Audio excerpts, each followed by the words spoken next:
I couldn't believe my eyes. I stood at the edge of my driveway, my heart racing. In front of me, bulldozers roared to life, their massive steel blades digging into the asphalt of my parking lot. The HOA president, Greg Williamson, stood by with a smug grin on his face, watching the destruction unfold. "Stop! What are you doing?" I shouted, running toward the machines, but it was too late.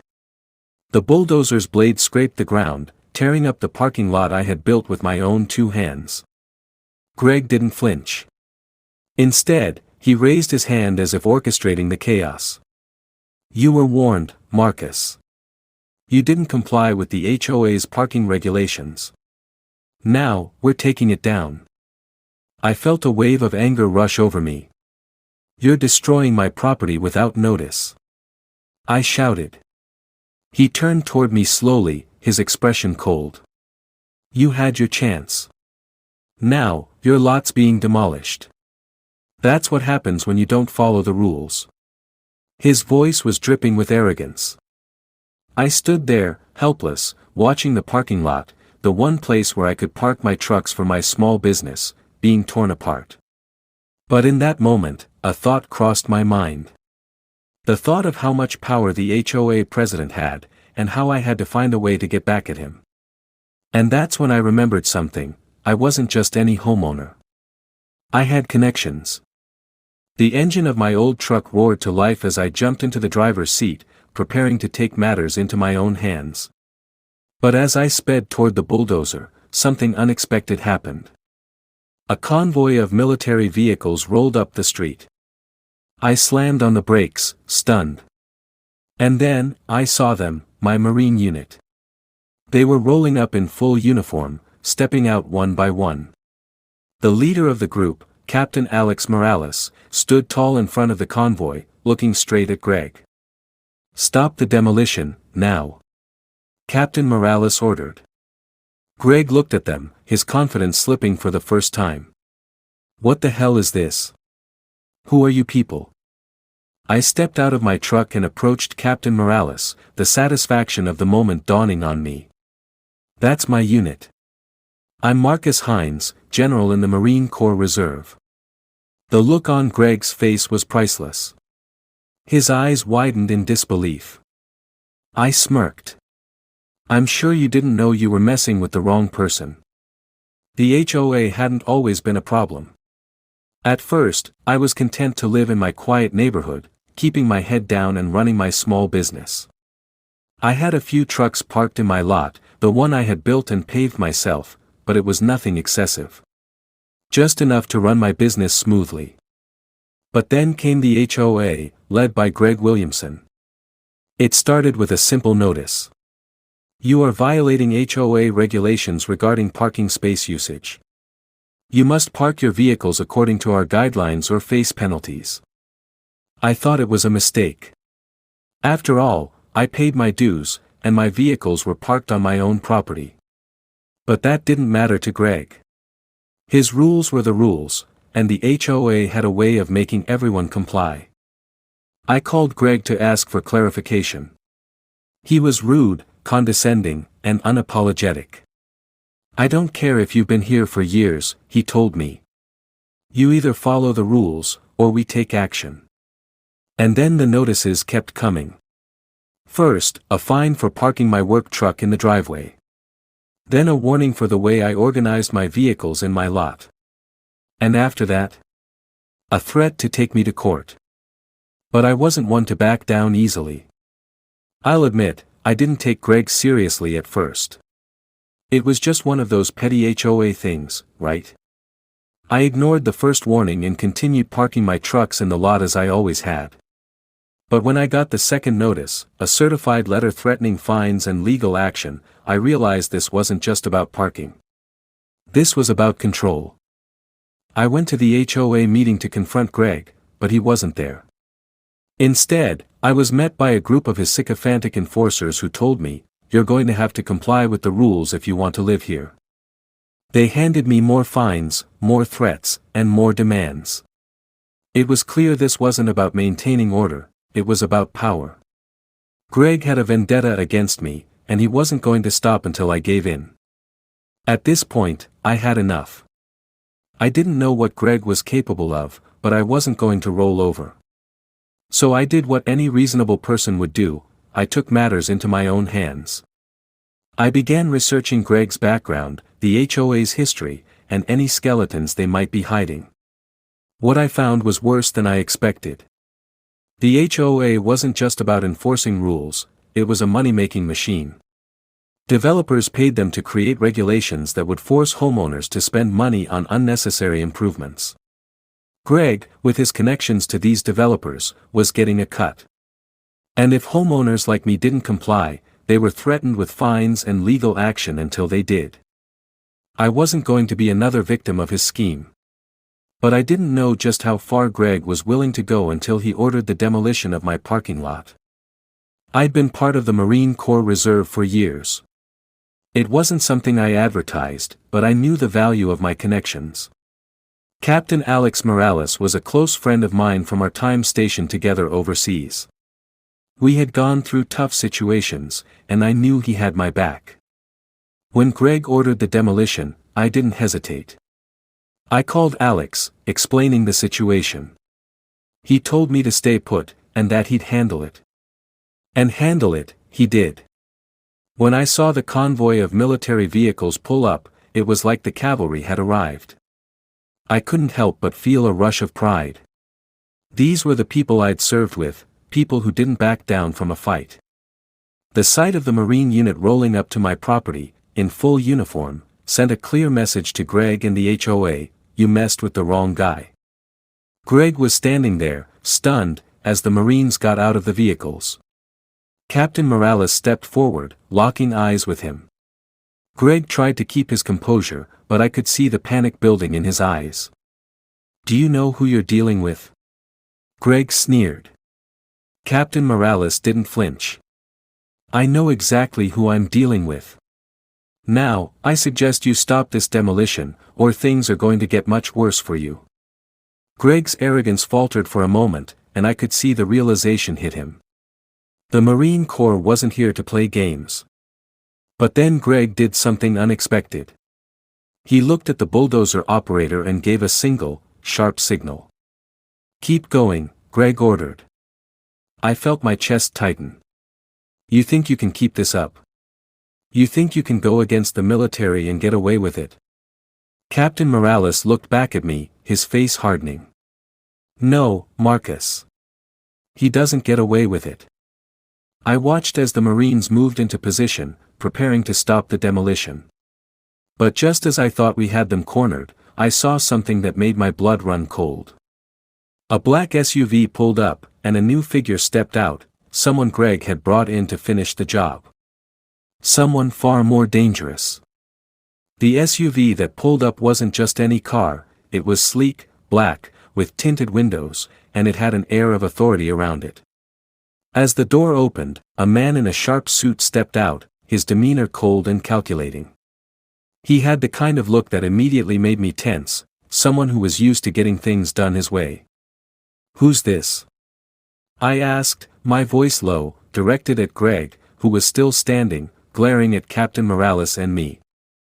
Greg glanced over at the man, then back at us, his eyes narrowing. Meet our new consultant, Greg said with a twisted grin.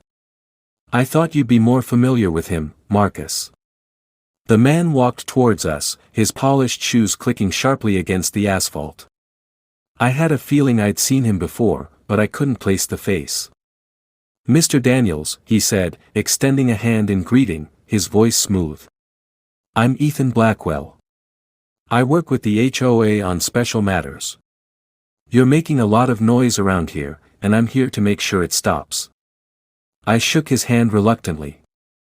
There was something about his grip, firm, but cold, that sent a shiver down my spine. I didn't like him. Not one bit. I don't care who you are, Mr. Blackwell, I said, meeting his eyes with an unwavering stare. You're not bulldozing my property. Not while I'm still breathing. Ethan's smile didn't waver, but I saw the calculation behind his eyes.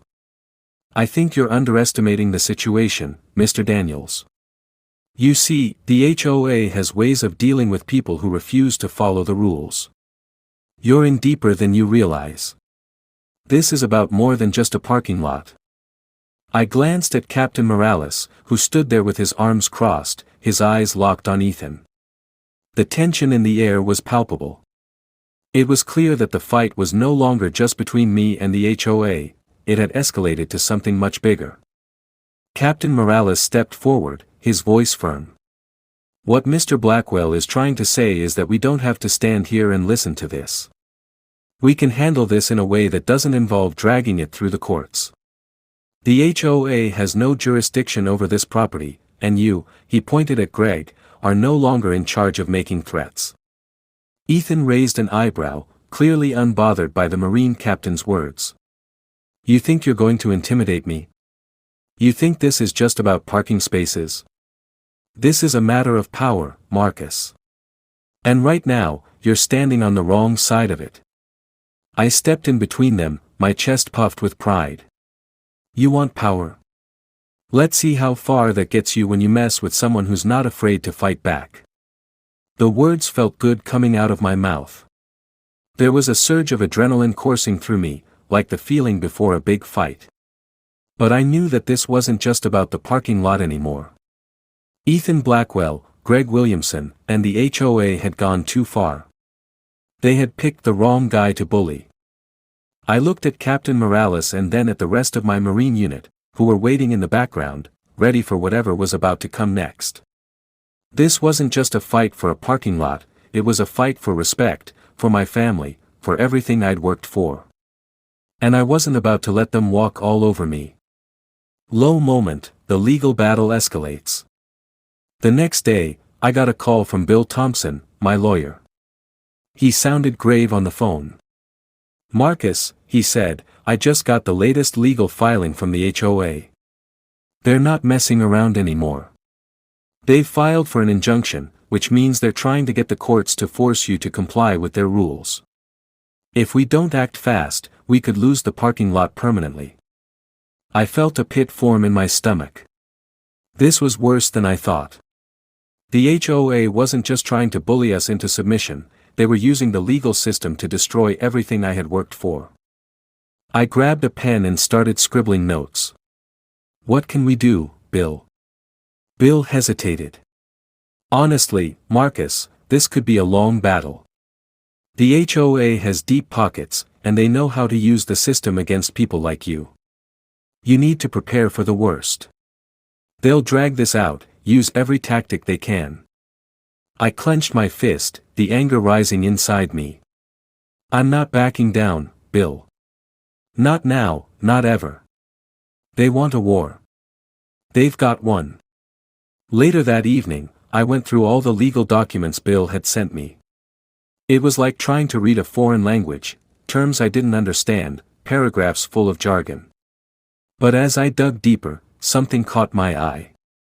A minor detail in their complaint, something small but important.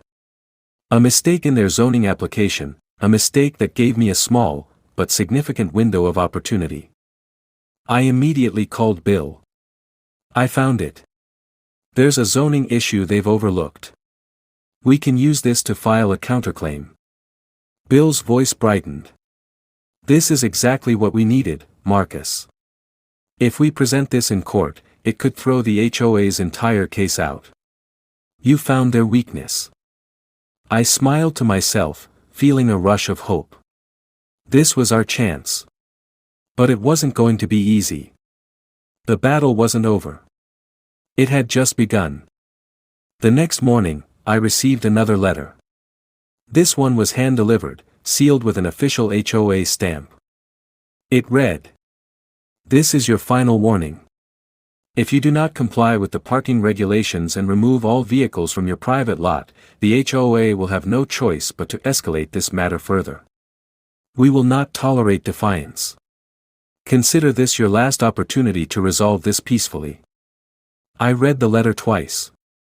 It was a clear threat, one that made my blood boil. But the last line was what caught my attention. It wasn't just a threat anymore. It was a promise. "They're coming after us," I muttered, throwing the letter down on the table. Clara walked in just as I was about to call Bill. "What's going on?" she asked. I picked up the phone. "They just crossed a line. It's time to finish this." The sound of the phone dialing was the last thing I heard before the doorbell rang. I turned to Clara, my heart pounding in my chest. Someone was here. And I had a feeling it wasn't a friendly visit. The doorbell rang again, and my heart skipped a beat. Who could it be now? The last thing I needed was more HOA drama on top of everything else. Clara and I exchanged a glance. She looked as tense as I felt, unsure of what was coming next. I walked toward the door, bracing myself for the confrontation that I knew was coming. I pulled it open, and there stood a man, well-dressed in a dark suit, holding a briefcase in one hand. His expression was stern, but he didn't seem like the kind of guy who'd just show up for small talk. "Can I help you?" I asked, my voice tight. The man straightened up, his eyes cold. "Mr. Daniels. I'm Paul Richter. I'm here to deliver a formal notice on behalf of the HOA." I nodded, already sensing where this was going. The HOA had sent someone else to try and intimidate me, again. But I wasn't backing down this time. "I see. And what is it this time?" I asked, keeping my voice steady. I didn't want Clara to hear the frustration in my tone. Paul handed me an envelope with the HOA's emblem stamped in gold. "This is a final notice. The HOA has given you ample opportunity to comply with all parking regulations. However, since you've continued to defy our requests, we are now taking legal action to ensure the removal of all vehicles and the demolition of your parking lot." I could feel my blood boiling. They couldn't be serious. This is ridiculous. "I'm done with this nonsense," I said through gritted teeth. "You're not demolishing anything. I'm not backing down." Paul didn't flinch. "That's up to the courts now," he said. "You'll be hearing from our attorneys soon.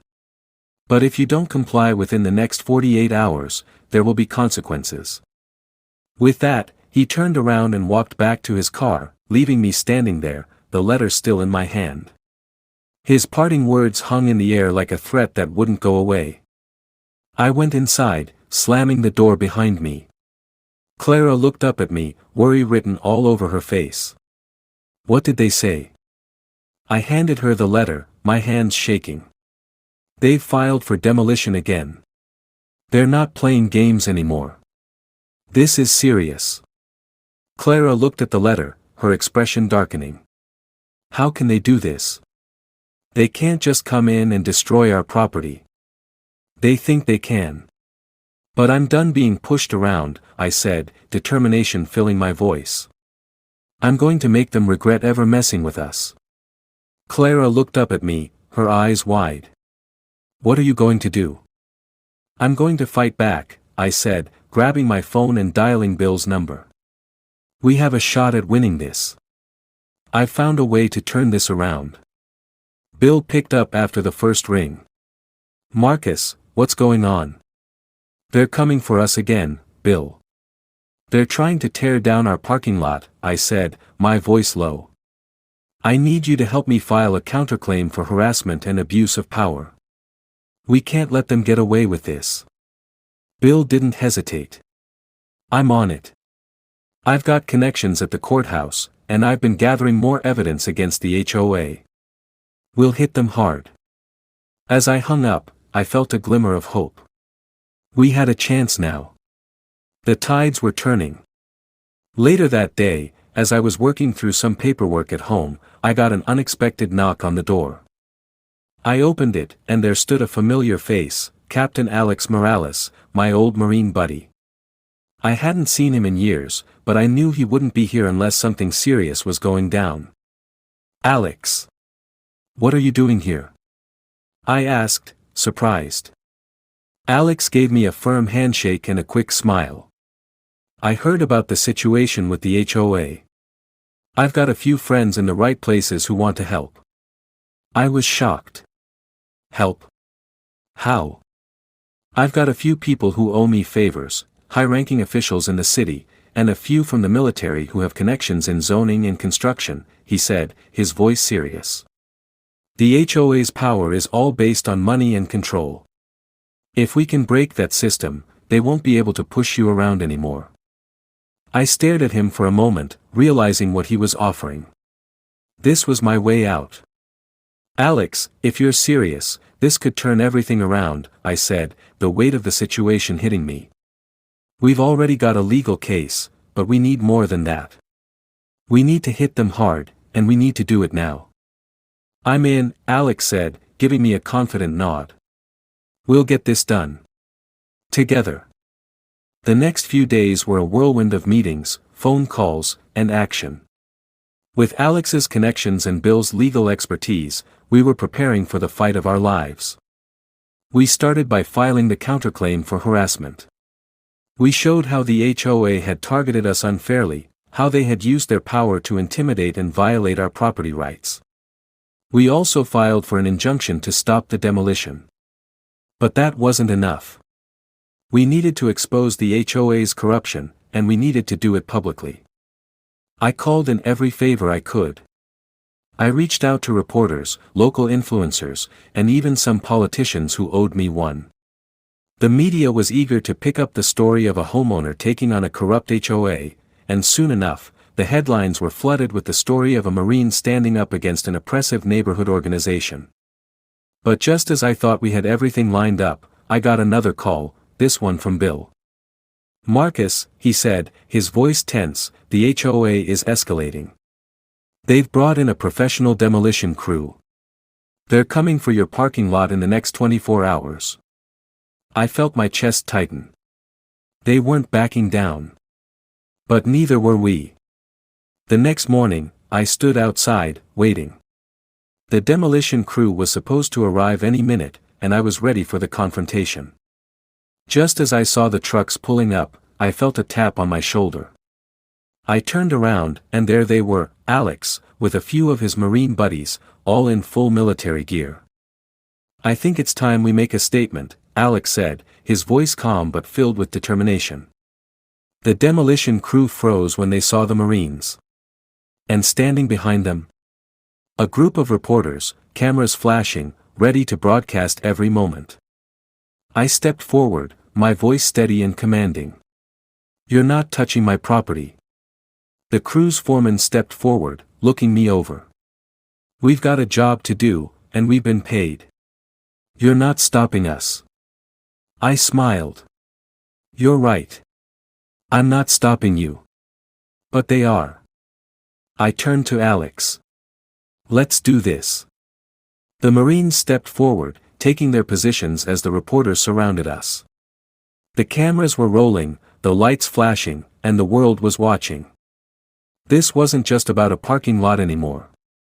This was about sending a message to the HOA. And they were about to get the fight of their lives. The air was thick with tension. The sound of reporters setting up their cameras and the murmurs of the crew outside were the only things breaking the silence. I stood with Alex and his Marines, watching the demolition crew hesitate. They weren't sure what to do now that they saw the military presence and the swarm of cameras. The foreman, a burly man with a scar over his lip, walked forward, looking between me, Alex, and the rest of the Marines. We've got orders, he grumbled, clearly trying to assert his dominance. This is happening whether you like it or not. I didn't flinch. Your orders don't matter if they're illegal. The foreman scoffed. Illegal? You think this is illegal? You're out of your depth, buddy. I stepped forward, standing tall.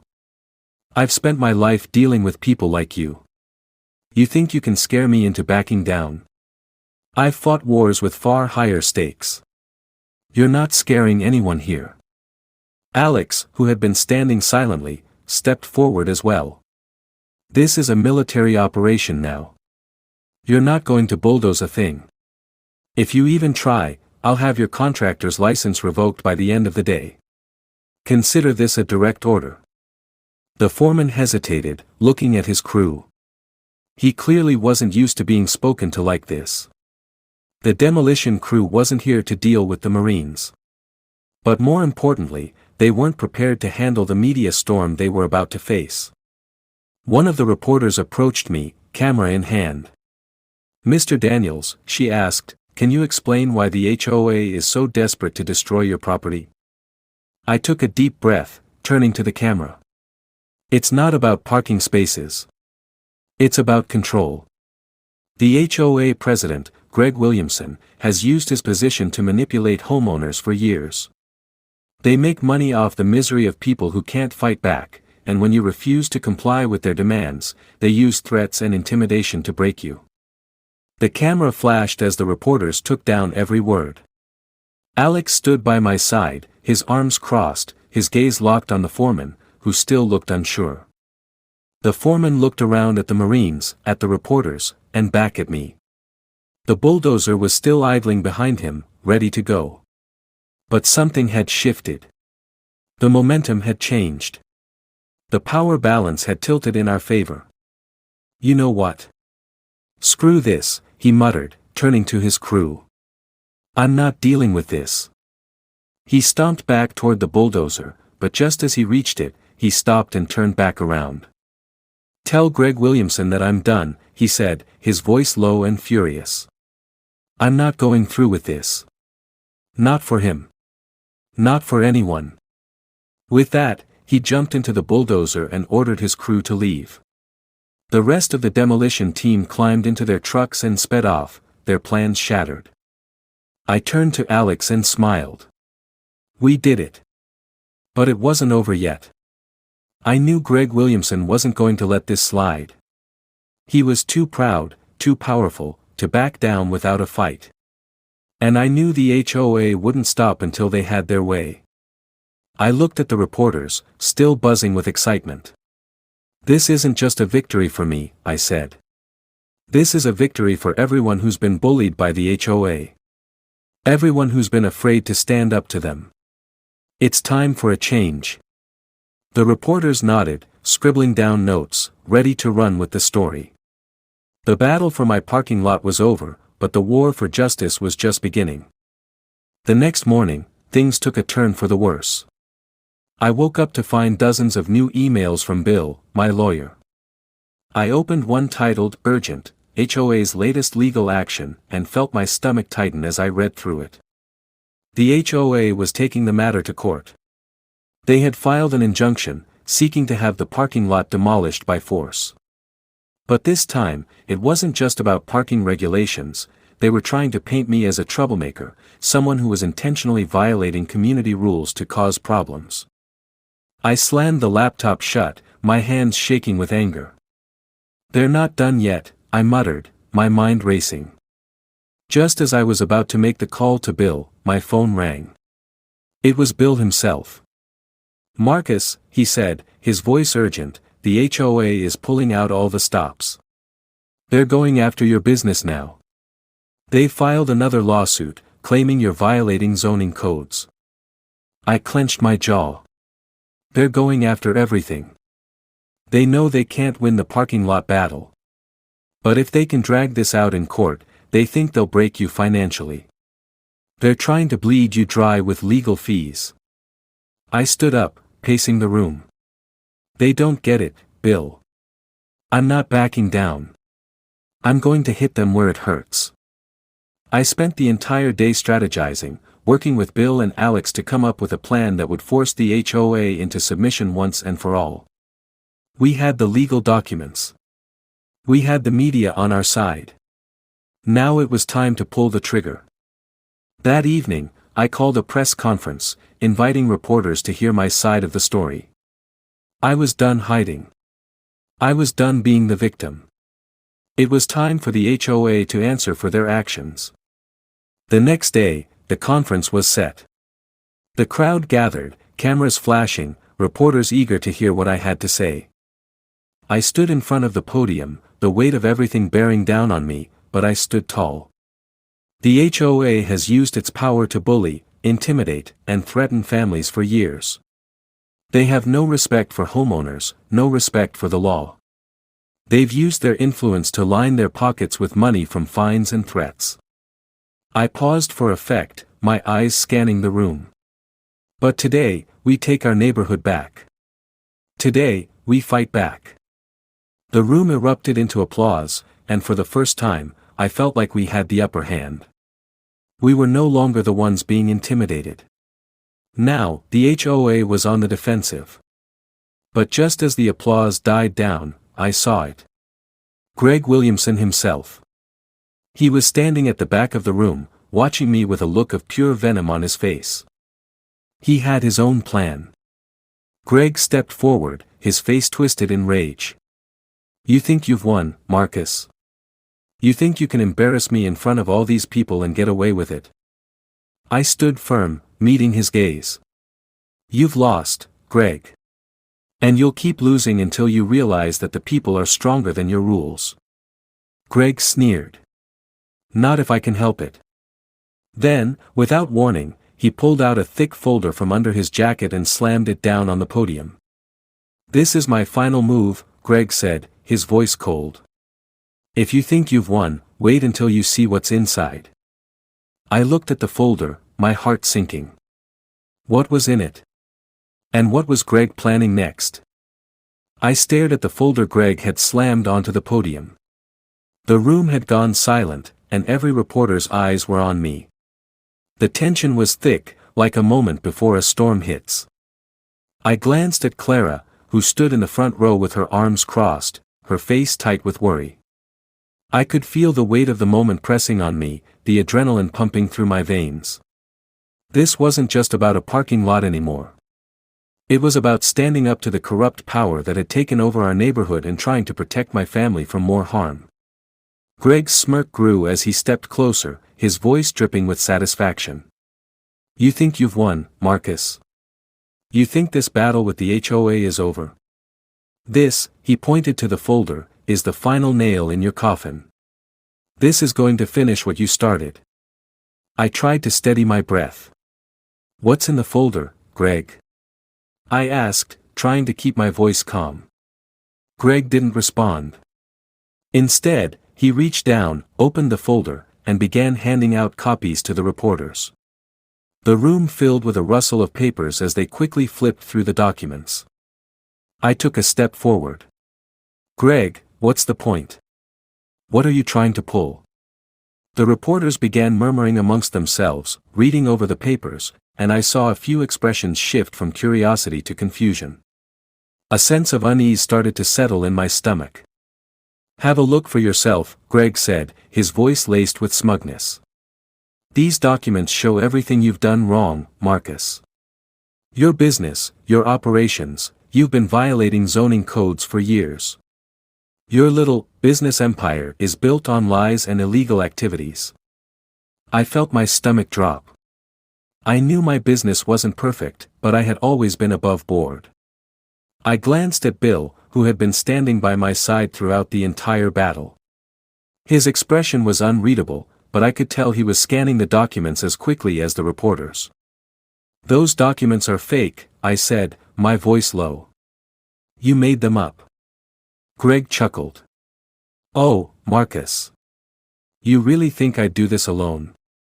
These come straight from the city's zoning office.